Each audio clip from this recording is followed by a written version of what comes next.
Good evening all, I'm David Landers and I'm the owner of Shadow to the Light, the centre that's coming your way in July 2025. So I thought I would do a video tonight and the idea came to me in the shower. Now keep it clean, don't sing in the shower. I don't really speak to myself anymore because you know what people say when you answer yourself back. But I do have moments where I think, and the one to blame for that is my girlfriend on this particular occasion, because I was thinking about a book that she's just offered me as a gift for Valentine's, very sweet of her. But it's by one of my favourite ever authors, and his name's James Hollis. He's done multiple books and it's all about Carl Jung's theory on subparts, shadow, projection, etc. But the book I've nearly finished in a couple of days, because you can't put it down, is this one. It's called The Eden Project, and it's In Search of the Magical Other. And it's based around how our subparts play roles in our relationships with others, plus predominantly ourselves. Now, I have thought about this for a long time, because if you check out my website, www.shadowtolightexperience.com, you will see within my modality that I'm a great believer in thinking that we come from source. Some people call it soul, home.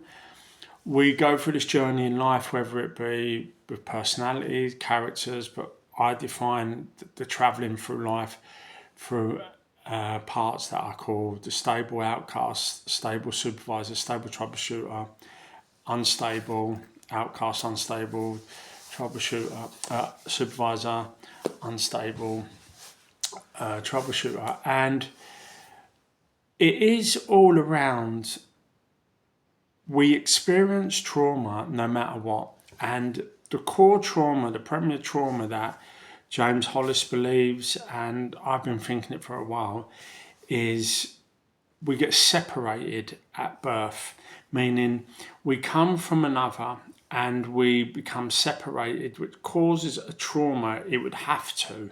It's like a wound because it's a separation. And we have this innate knowing, even as babies, that we are on the search for individualization, independence. But we never fully get over it, in the sense that if you think people talk about attachment styles and people talk about the importance of seeking that special person, seeking that special relationship, whether it be husband, wife, girlfriend, boyfriend, peers, socially, we're looking to remain in close proximity with others. So it's not totally controversial when James Hollis and people like myself and others believe that we do suffer when we are separated at birth. Now, what I want to really talk about today, being a coach, I'm a mind-body practitioner, but my niche, my field is in helping people in recovery and to maintain recovery, is what would be the driving factor in people's challenges into getting into addictive behaviours. Now, if we look at what addiction is, it is one who has lost their free will against the behaviour or substances, even though it's causing detrimental outcomes in their life. I think I've butchered that a little bit, but you get my meaning.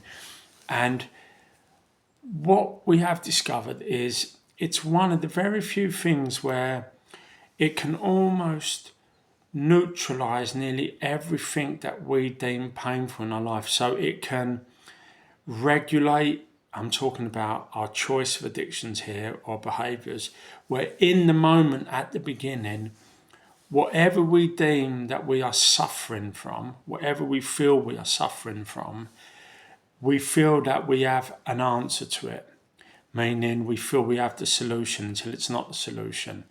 But I want to talk predominantly about what happens when you're a coach, a therapist, or you just basically have a friend or a client or someone like that who comes to you and says, you know what, I have a great life, I have a wonderful marriage, I have a wonderful family, I have a wonderful social life, I have a wonderful job, but the only time I'm happy is when there's chaos in my life. When everything's going peacefully, I'm always looking for something to mess it up.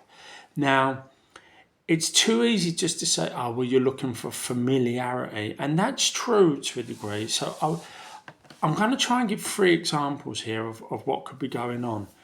So if we think of someone's reason to be challenged by addiction or behaviours, it could be, let's start on a broad sense that, let's say they've been brought up in a loving household.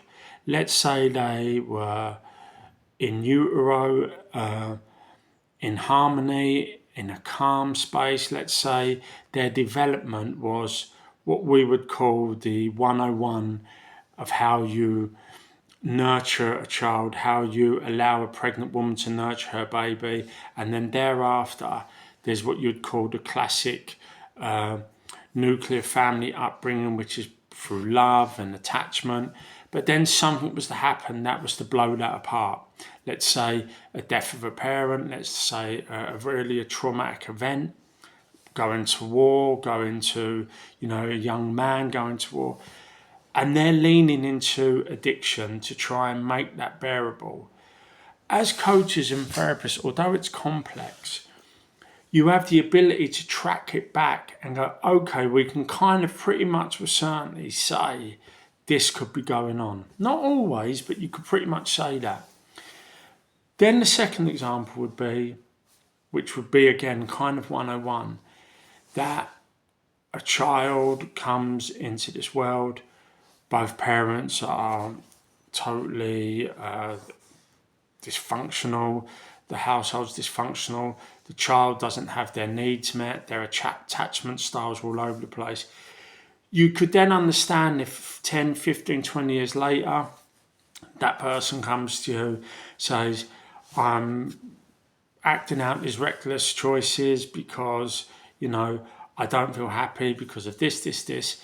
Again, you can complex. I'm not saying that this is all across the board how we do it, but you could pretty much track it back to, okay, now we've got a high percentage of knowing what could be going on.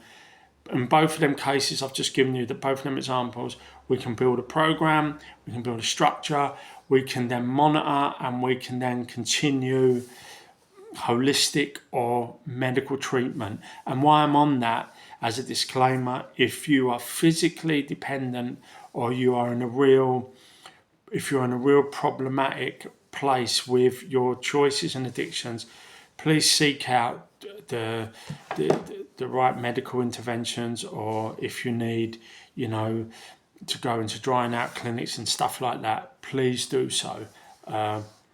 Today's video is more about thought-provoking.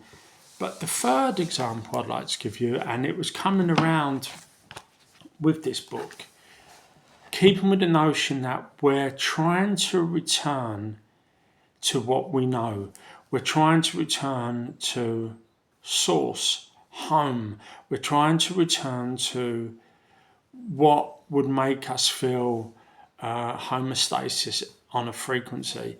So if the third person comes to you, an example, and said, as I said to you, my life's going great, I've got a great relationship, I've got a wonderful social life, etc., but again, I'll repeat it, my life is just all over the place. How I think, how I feel is not normal when I'm happy or should be happy, because I don't feel like I belong. What we would have to say is, in utero, if you are formed, created, developed, and the mother who suffered generational trauma, along with the parents, so their reproductive organs, sperm, utero birth canal have been compromised, epigenetically speaking, and then the forming of us has become intense. The experience of the birthplace, the environment of the birthplace, should I say, has made our development different to the first two examples I gave you. What would you say to a client who would then say, I only feel happy when there's an episode in my life. I only feel happy when there's intensity, as I said. I only feel happy when there's some form of instability in my life. What would happen when you couldn't traditionally track that back? Would it not be more beneficial, just putting it out there, but I've been thinking about that, to actually say to that client or that friend, you are just trying to return home. You're trying to get away from the biological dissonance that stability brings about you. You're searching for intensity. So their choice of addiction is through creating the chaos that allows them to feel some type of familiarity. Not in the 101 sense of the trauma of dysfunction. I'm talking more cellular level. I'm talking they haven't so much understood with memory recall that they're feeling indifferent, because we've just established that by tracking back the other two examples I gave you, we have a high probability of being able to do that.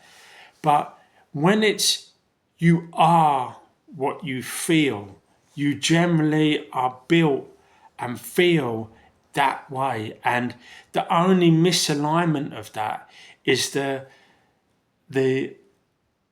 lack of familiarity in happiness, in stability. Then that becomes a different way of looking at how we treat our clients, because we can then say to them, okay, let's channel that intensity into a positive way of being. Let's, with our future partners, help them understand that there will be times when you almost invite episodes into your life. Now, I'm not talking that you need to go out and do something terrible, but I'm saying the deeper we understand ourselves, the deeper we understand our creation, the deeper we understand what's going on a cellular level, the deeper we understand why and what we feel attracted to, and why and what makes us feel uncomfortable.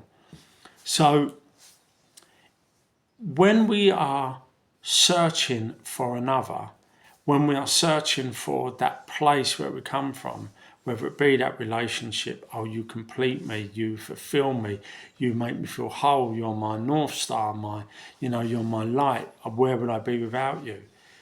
You would have to say that returning home, returning back to where we come from, would be the first place of how we could coach our clients. Meaning, if you have a client, as I said, that's happy, and all of a sudden they get a traumatic experience, whether it's through a death of the family, whether it's through they've gone to war, you can bring them back to the place that they've familiarised with, and then bring them into a diversion around the trauma and say, let's create some experiences that are able to tune into the memory of who you were in creation.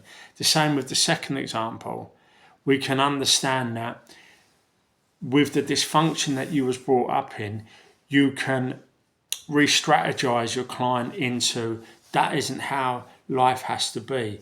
But when it's on a cellular level, when it was done in utero, I think it's imperative that we also have the same outlook to bring our clients back to that place with understanding and compassion and empathy, and say, you are just trying to return to who you actually are. So I hope that makes sense, guys. So David Landers, Shadow to the Light, www.shadowtolight.experience. Coach, please tell me what you think about that idea. Like I said, I will hopefully have some more showers this week and think up some other videos. And once again, I just want to thank my amazing girlfriend for gifting me that book. And she's the reason why I've put all of this idea on video. So take care, guys. Hope you have a wonderful evening. Take care now. Bye.